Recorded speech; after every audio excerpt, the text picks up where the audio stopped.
के पास, यानी curly hair.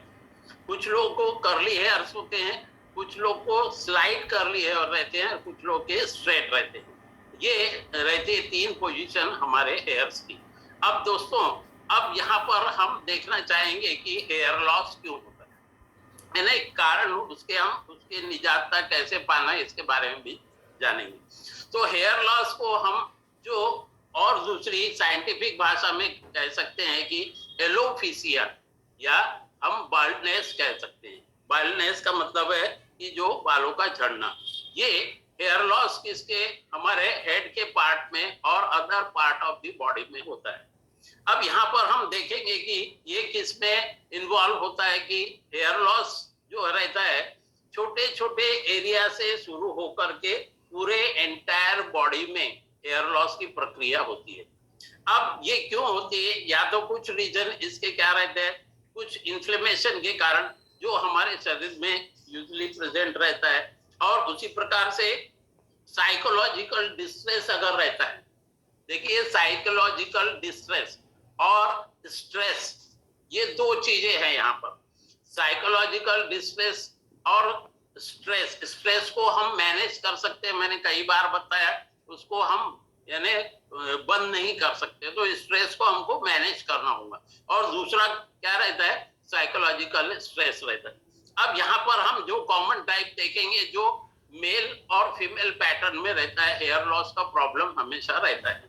Okay, तो ये जो एलोफिसिया एरोटा रहता है वो क्या करता है कि बहुत ही थिन हेयर रहते हैं, जिसको हम कहते हैं टेलोजन इफिलिम।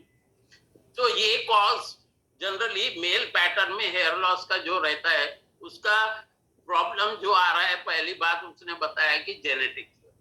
दूसरा प्रॉब्लम इसमें क्या होता है कि हार्मोन्स के, जिस प्रकार से हार्मोन्स की कमी से कई बीमारियां पुरुषों में भी और स्त्रियों में भी आती है, लेकिन स्त्रियों में पुरुषों की अपेक्षा ज्यादा रहता है क्या का हार्मोन्स का जो प्रॉब्लम। लेकिन हेयर फॉल भी उसमें एक यहाँ पर हम मान सकते हैं। दूसरा, ये जो फीमेल के इसमें जो पैटर्न हेयर लॉस में वो थोड़ा सा अभी अनक्लियर है, ऐसा कहना है। तीसरा, हम बता सकते हैं कि ऑटो इम्यून जो हमारा रहता है, तो एलोफिसिया एरोटा में जो प्रॉब्लम क्रिएट करता है ऑटो इम्यून डिसीज में। उसी प्रकार से जो टेलिगन इफिलिम जो रहता है वो है फिजिकल या साइकोलॉजिकल स्ट्रेस इवेंट रहता है, तब ये हेयर लॉस होता है। टेलिगन इफिलिम जो रहता है कॉमनली क्या रहता है, लेडीजों में या स्त्रियों में जब प्रेगनेंसी के समय में हम देखते हैं कि काफी हेयर फॉल होता है। अब यहाँ पर देखेंगे और क्या रीजंस होते हैं। तो रीजंस क्या है दोस्तों, एक तो जेनेटिक होता है, दूसरा स्ट्रेस और पॉल्यूशन। ये 2 चीजों को केवल हम मैनेज कर सकते हैं, ये दोनों को हम मिटा नहीं सकते। कुछ रहता है हार्मोनल इनबैलेंस में, प्रेगनेंसी जब चाइल्ड बर्थ के समय भी हेयर लॉस होता है, और कभी कभी हम जब केमिकल जो प्रोडक्ट्स है उसको ओवर यूज करते हैं, कुछ नेचुरल एजिंग के कारण आते हैं। क्योंकि जैसे जैसे एज बढ़ती है उस प्रकार से क्या होता है कि इनकी जो कैपेसिटी रहती ग्रो होने की, वो कैपेसिटी धीरे धीरे कम होती जाती है। तो एजिंग फैक्टर में भी क्या होता है दोस्तों कि हेयर फॉल होता है और हेयर लॉस होता है। और अदर कारण जो है वो है केमोथेरेपी। जो कैंसर के समय में जब ट्रीटमेंट करते हैं, केमोथेरेपी देते हैं, तो उस समय भी हेयर लॉस होता है, क्योंकि वो हीट इतना प्रोड्यूस करता है कि जो हमारे कई जो टिश्यूज रहते हैं वो सारे वहां पर के जो स्पॉइल या डेड हो जाते हैं इस कारण से। और कुछ पर्सन जो HIV एड्स के शिकार हैं तो भी प्रॉब्लम आता है हेयर फॉल का। हाइपोथायराइडिज्म का जिसको प्रॉब्लम है, किसकी में आयरन डिफिशियंसी है, कुछ विटामिन की डिफिशियंसी है, कुछ फंगल इन्फेक्शन है, कुछ स्किन के प्रॉब्लम्स है जैसे डेंड्रॉफ हो गया, सोराइसिस हो गया, कुछ टाइप के एक्जिमास हो गए। इन सब के कारण भी हेयर फॉल होना निश्चित है। हेयर लॉस के कारण और फैक्टर्स हमने देखा, उसी प्रकार से यहाँ पर और कुछ फैक्टर्स दिए कि हेयर लॉस किस किस हिसाब से होता है, तो वो मैंने अभी बताया, जैसे हार्मोन्स के लिए, हार्मोन्स के कारण, स्ट्रेस के कारण। उसी प्रकार से जो विटामिन की डिफिशियंसी होती है, खासकर विटामिन बी, सी, फास्फोरस, आयरन, मैग्नीशियम, जिंक, इनकी अगर डिफिशियंसी रही हमारे शरीर में तो भी हेयर फॉल की संभावनाएं रहती है। उसी प्रकार से पॉल्यूशन, स्ट्रेस, ये सारी चीजें भी हम जानते हैं जिसके कारण हेयर फॉल होता है। अब ये टाइप्स क्या होते हैं, इसमें देखिए टाइप्स भी होते हैं। हमको सिर्फ यही मालूम है कि सिर्फ हेयर फॉल होता है, हेयर फॉल होता है ये हमको सिर्फ मालूम, लेकिन इसके 3 टाइप होते हैं। हेयर फॉल के अलग अलग प्रकार है। पहला टाइप हम देखेंगे तो जो एंड्रोजेनिक एलोपेशिया बोलते हैं। तो एंड्रोजेनिक एलोपेशिया क्या होता है, फोरहेड से धीरे धीरे कम होते होते बॉल्ड हेड के तरफ चले जाते हैं। दूसरा प्रकार का होता है एलोपेशिया एरेटा, जिसपे क्या होता है कि पैचिंग आते, यानी देखिए यहाँ पर डायग्राम में दिया है फिगर में कि कुछ पैचेस, यानी कुछ कुछ जगह के जो बाल है, हेयर है, वो रिमूव हो जाते हैं और ऐसे पैचेस दिखने लगते हैं। तो इसको कहते हैं हम एलोपेशिया एरेटा। तीसरा जो प्रकार रहता है वो है टेलोजन इफिलेशन। ये मोस्ट कॉमन जो टाइप होता है हेयर लॉस का, जो हमेशा हमको देखने में आता है, जिसके कारण जो कई बाल के गुच्छे गुच्छे हमारे शरीर से निकल जाते हैं। अब यहाँ पर जो है एंड्रोजेनेटिक एलोपेशिया जो होता है, ये क्या रहता है कि एक फैक्टर है जिसमें कुछ जेनेटिक पर्सन्स रहता है, यानी कि फोरफादर से आया हुआ ये प्रॉब्लम्स कुछ क्रिएट होता है, और कुछ हमारे स्ट्रेस और लाइफस्टाइल के कारण भी ये होता है। जब हेयर लॉस होता है दोस्तों, इसमें क्या रहता है, छोटे छोटे फाइबरस रहते हैं। फाइबरस जो है उसमें अगर ब्लड फ्लो प्रॉपरली नहीं हुआ तो क्या होगा कि इसमें ऑक्सीजन की मात्रा कमी होती है। ऑक्सीजन की मात्रा कमी होने से भी जो है हमारा हेयर लॉस होता है।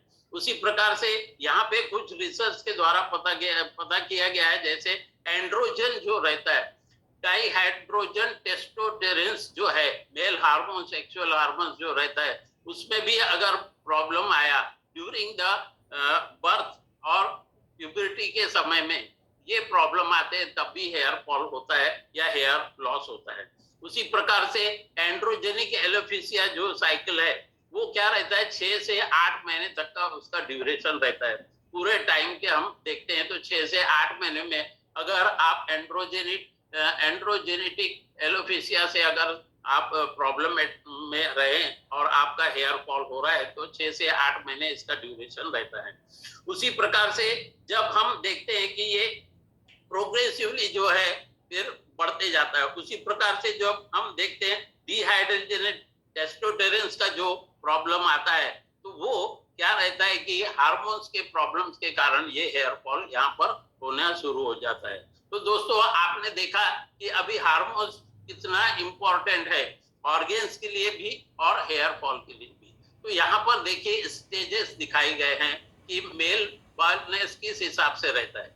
तो पहला स्टेज में आपके देखिए घने बाल दिख रहे हैं, दूसरे स्टेज में थोड़े थोड़े कम हो रहे, तीसरे स्टेज में और पैचेस आना शुरू हुए। इस प्रकार से जब 7th स्टेज में आते हैं, लास्ट स्टेज में जब देखते हैं तो पूरे जो है हेड के पूरे बाल निकल जाते हैं और हम कैसा महसूस करते हैं कि बिल्कुल जो है सर पे एक भी बाल नहीं रहे। तो इसका जो सोल्यूशन है, कई लोग हमारे दोस्त भाई कैप लगा लेते हैं या फिर हम विग आजकल जो आता है वो लगा लेते हैं, वो बिल्कुल हमको समझ में नहीं आता। दूसरा प्रकार हमने देखते हैं नेक्स्ट जो एलोपेशिया एरेटा है, ये कंडीशन में हेयर फॉल जो होता है वो स्मॉल पैचेस आते हैं, छोटे छोटे जगह के बीच बीच से जो है गुच्छे गुच्छे बाल हमारे शरीर से निकल जाते हैं, जो हमको पता भी नहीं चलता। जब भी हम हेयर कोम करते हैं तो पैचेस जो रहते हैं वो निकल जाते हैं, तो इसको बोलते हैं हम एलोपेशिया एरेटा। यहाँ पे क्या प्रॉब्लम आ रहा है, ये एक ऑटो इम्यून फंक्शन, तो ऑटो इम्यून रिएक्शन के कारण अगर ये एक्सेस जो इम्यून फंक्शन हमारे हेयर के फॉलिक्यूल्स में चले जाता है, तब वो फॉलिक्यूल्स डिस्टर्ब होते हैं और ये प्रॉब्लम हेयर फॉल का आना शुरू होता है। तो इसका जो मेन रीजन हम यहाँ पे बता सकते हैं कि जो फॉलिक्यूल्स जो हमारे सर में जो हेयर्स में रहते हैं वो अगर स्पेशली डिस्टर्ब हुए तो ये प्रॉब्लम आना शुरू होता है। उसमें हम दूसरा और ये भी कह सकते हैं कि जब जो एटमॉस्फेरिक जो ये रहता है कि पॉल्यूशन, उस पॉल्यूशन के कारण, डस्ट के पॉल्यूशन के कारण, क्योंकि हम दिन भर बाहर रहते या घर में भी रहते होंगे, तो ये पॉल्यूशन के कारण भी वो डस्ट जो है हमारे शरीर में या हमारे सर पे पहले जाती है और वहां पर क्या होता है कि ये जो फॉलिक्यूल्स है उनकी जो ऑक्सीजन एब्जॉर्ब करने की जो कैपेसिटी रहती है वो रुक जाती है, उसके कारण भी हेयर फॉल होना शुरू होता है। नेक्स्ट हम देखते हैं कि टेलोजन इफिशिएंसी जो रहता है, ये क्या है, एक कॉमन कॉज है जो टेम्पररी हेयर लॉस रहता है। इसमें क्या रहता है कि जो शेडिंग्स जो रहते हैं हमारे हेयर की, वो हमारे शरीर से निकलना शुरू होते हैं। तो टेलोजन जो हेयर लॉस जो रहता है वो क्या होता है दोस्तों कि ये यहाँ पर हमारे फोरहेड से लेके पीछे तक जाना शुरू हो जाता है। ये रिवर्सिबल कंडीशंस है। इसमें क्या हो रहा है कि आप देखते हैं कि ये स्ट्रेसफुल हमारा जब वातावरण रहता है, हम ज्यादा स्ट्रेस करते हैं तो उस समय ये प्रॉब्लम्स आना शुरू होते हैं। यहाँ के डायग्राम में आपने देखा कि इसमें हेयर बड़े थिन थिन होते हुए चले जाते हैं और हेयर फॉल शुरू हो जाता है। तो ये मध्य भाग में जो है वहां से हमको क्या होना शुरू हो जाता है कि वहां मध्य भाग में कुछ कुछ जगह बाल रहते हैं, कुछ कुछ जगह बाल नहीं रहते हैं। उस प्रकार से ये जो रहता है कि स्ट्रेसफुल अगर लाइफ रहा तो उस समय ये प्रॉब्लम आना शुरू होते हैं। दूसरा सर्जरी के टाइम होता है, कुछ चाइल्ड बर्थ के समय होता है, या हम जो सीरियसली अगर बीमार पड़ते हैं। लास्ट टाइम आपने देखा होगा दोस्तों, कुछ समय पहले हम ये भी बोलते थे कि जिनको टाइफाइड की बीमारी आती है, टाइफाइड से जो बुखार से ग्रसित होते हैं उनका हेयर फॉल निश्चित होता है। ऐसा पुरातत्व साल में हमको मानना या हमारा ये एक मानना रहता था।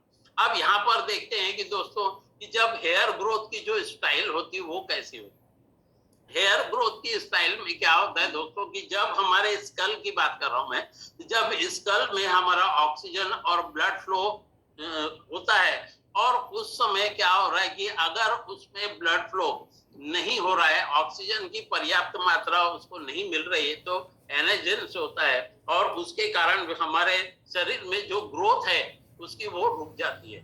उसी प्रकार से यहाँ पर देखेंगे आप कि जब स्वेट आता है, स्वेट आने से क्या होता है कि उसके पोर्स अपने जो है, पोर्स यानी बारीक बारीक छिद्र, वो अगर खुले हुए नहीं है तो भी आपको ये हेयर फॉल के प्रॉब्लम्स आना शुरू होते हैं। इसकी जो ग्रोथ है किसी किसी में बहुत ही फास्ट ग्रोथ होती है और किसी किसी में स्लो ग्रोथ होती है। लेकिन आप यहाँ पर ये देखेंगे कि इसका जो जो ग्रोइंग पैटर्न है, ये ग्रोइंग पैटर्न रहता है कैटेजिन फेस और टेलिजन फेसेस कहा जाता है। तो जब ये ग्रोथ अगर आपके शरीर में ब्लड फ्लो की मात्रा यानी टॉप जो रहता है, इसलिए कई बार कहा जाता है दोस्तों कि हमको कुछ ऐसे आसन करना चाहिए, क्योंकि ये जो ब्लड फ्लो होता है, जब हमारा हार्ट उसको ब्लड फ्लो करके हमारे ब्रेन तक पहुंचाता है यानी हेड तक जब पहुंचाता है तो उसके साथ ऑक्सीजन भी जाता है, तो वो भी प्योर फॉर्म में जाना चाहिए। अगर ये प्रॉब्लम आता है तो उसके कारण भी हमारे हेयर फॉल होते हैं। और अगर हमने कुछ इस ऐसे तरीके अपनाए, क्योंकि जो blood flow against the gravity हो रहा है तो उसका फोर्स जो रहेगा वो भी कम होगा। तो जब हमको अगर उसके फोर्स को बढ़ाना है या हमको हेड तक अगर उसको ऑक्सीजन को और ब्लड फ्लो की मात्रा को बराबर पहुंचाना है तो कुछ आसन मैं यहाँ पर बताऊंगा, वो भी करना हमारे लिए अति आवश्यक है। अब कुछ प्रॉब्लम्स कैसे होते हैं दोस्तों, जो डेंड्रफ के कारण आते। डेंड्रफ ये यूजुअली सारे लोग जानते हैं। अब इस डेंड्रफ के जो